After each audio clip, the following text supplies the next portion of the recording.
대검찰청 과거사 진상조사단이 오늘 김학의 사건과 용산 참사 사건에 대한 최종 조사 결과를 검찰 과거사위에 보고했습니다.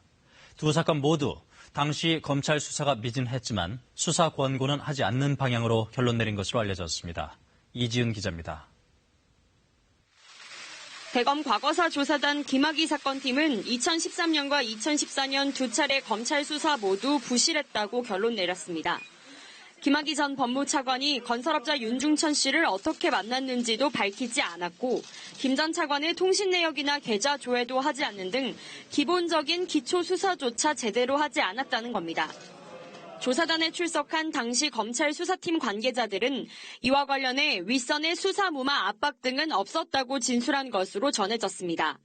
결국 부실 수사의 고의성은 밝히지 못했기 때문에 직무유기나 직권남용죄를 적용한 수사 권고는 할 수는 없다는 게 조사단의 판단입니다. 하지만 앞서 과거사위는 조사단의 의견을 받아 김 전 차관의 뇌물 의혹과 청와대 수사 외압 의혹에 대해서는 수사 권고를 한 바 있습니다. 반면 용산 참사 사건은 아무런 수사 권고 없이 끝날 것으로 보입니다. 조사단은 2009년 당시 검찰 수사가 소극적이었다는 결론을 내린 것으로 전해졌습니다.